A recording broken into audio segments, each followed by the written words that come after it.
তো হ্যালো দর্শক বন্ধুরা, আবারও চলে আসলাম নতুন একটি খবর নিয়ে আপনাদের মাঝে।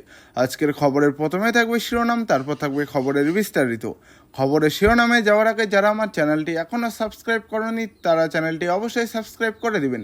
আর নতুন নতুন আপডেটগুলো তাড়াতাড়ি আপনার মোবাইলে পেতে হলে অবশ্যই বেল বাটনটা প্রেস করে দিবেন।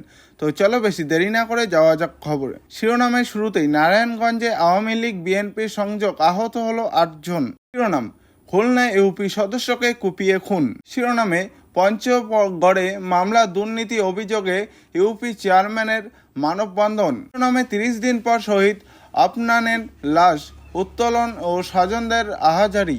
শিরোনামে, নারায়ণগঞ্জের ফুতলায় আধিপত্য বিস্তারকে কেন্দ্র করে আওয়ামী লীগ ও বিএনপির নেতাকর্মীদের মধ্যে সংযোগের ঘটনা ঘটেছে। এ সময় উভয় পক্ষের প্রায় 8 থেকে 10 জন নেতাকর্মী আহত হয়েছে, তবে তাৎক্ষণিকভাবে তাদের নাম জানা যায়নি। বৃহস্পতিবার রাতে পুতুলার সস্তাপুর এলাকায় সংযোগের ঘটনা ঘটে।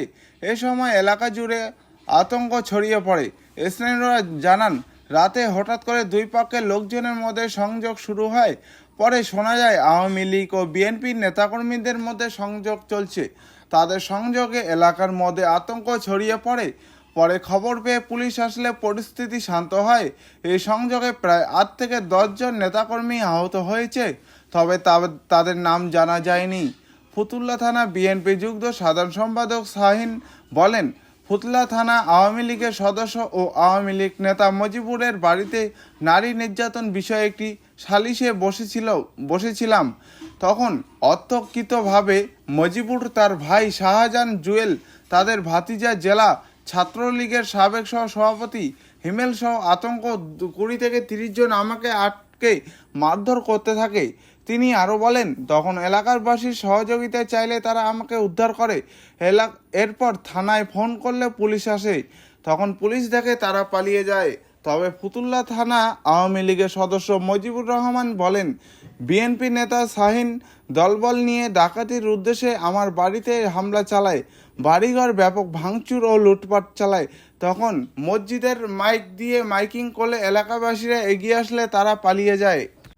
অধিপত্য বিস্তরে দ্বন্দ্বে খুলনার তেরখাদার ও মধুপুর ইউপি সদস্য সৈয়দ ফারুক আলী মীরকে 40 কুপিয়ে হত্যার ঘটনা ঘটেছে। এ সময় ধারালো অস্ত্রে আঘাতে আরও 4 জন গুরুতর জখম হয়।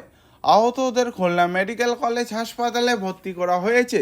নিহত ফারুক আলী ও মধুপুর ও 8 নম্বর ওয়ার্ড ইউপি সদস্য, 6 নম্বর মধুপুর ইউনিয়ন বিএনপির যুগ্ম সম্পাদক ছিলেন।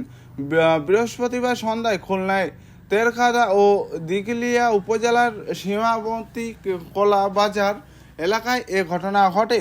নিহতের বাড়ি কলাবাজারের কাছেই তেরখাদার মধুপুর গ্রামে। জানা গেছে, পূর্ব শত্রুতার জের ধরে প্রতিপক্ষ ধারালো অস্ত্র ও লাঠিসোঁটা নিয়ে হামলা করে। এ সময় ফারুক আলী সহ 5 জনকে কুপিয়ে জখম করা হয়। তাদের উদ্ধার করে খুলনা মেডিকেল কলেজ হাসপাতালে নিয়ে গেলে কর্তব্যরত চিকিৎসক ফারুক আলীকে মৃত ঘোষণা করেন। আহতরা হচ্ছে নিহতের বাবা গাইডস মীর, সতুর মোল্লা, 40 সসিম মীর।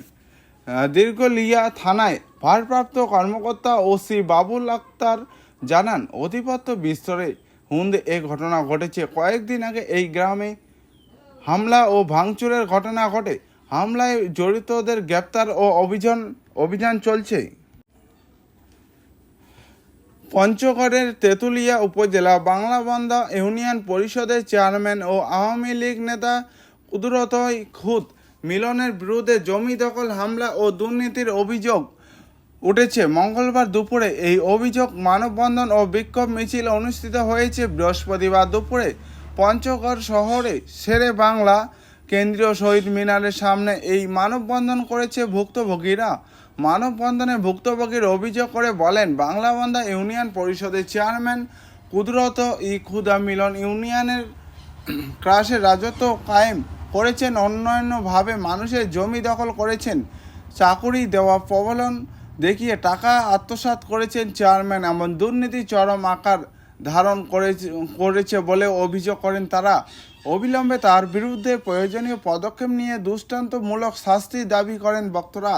এ সময় বক্তব্য দেন ভুক্তভোগী আব্দুল হামিদ আবু তাদের সাহেদা বেগম, আমেনা বেগম ও সালমা আক্তার। পরে ইউপি চেয়ারম্যানের বিরুদ্ধে বিক্ষোভ মিছিল নিয়ে শহরে বিভিন্ন সড়ক প্রদক্ষিণ করেন। শেষে জেলা প্রশাসকের মাধ্যমে অন্তর্বর্তীকালীন সরকার বরাবর বিচার চেয়ে স্মারকলিপি প্রদান করে তারা। একই সাথে পঞ্চগড় পুলিশ ও সুপার সেনাবাহিনী বরাবর স্থল কপিও প্রদান করা হয়। শিরোনামে বৈষম্য বিরোধী ছাত্র আন্দোলনের গুলিতে নিহত শিক্ষার্থী সাতাল আফনানের লাশ দাফনের 30 দিন পর উত্তোলন করা হয়েছে। মামলার তদন্তের সাথে বৃহস্পতিবার বেলা 11টার দিকে জেলা শাসকের ঢাকা রায়পুর সড়কের বাস টার্মিনাল এলাকায় কবরস্থান থেকে তার লাশ উত্তোলন করা হয়। এ সময় তার মা এবং স্বজনদের আহাজারিতে ভারী হয়ে ওঠে পুরো এলাকা। জেলা প্রশাসক কার্যালয়ে এক্সিকিউটিভ ম্যাজিস্ট্রেট মীর মেজবাহিজুলাম চৌধুরী ও মামলার তদন্ত কর্মকর্তা সদর মডেল থানার পুলিশের উপপরিদর্শক এএসআই কামাল হোসেন উপস্থিতিতে কবর থেকে আফনানের লাশ উত্তোলন করা হয়। পরে ময়না তদন্তের জন্য লাশ জেলা সদর হাসপাতালে মর্গে পাঠানো হয়। উল্লেখ্য, গত 8ই আগস্ট বৈষম্য বিরোধী ছাত্র আন্দোলনে লক্ষ্মীপুরে আফনান সহ 4 শিক্ষার্থী আওয়ামী লীগ ও যুবলীগ নেতাকর্মীদের গুলিতে নিহত হয়। পরে 14ই আগস্ট রাতে তার মা নাছিমা আক্তার বাদী হয়ে 75 জনের নাম উল্লেখ ও আক্তার 500 থেকে 700 জনকে আসামি করে মামলা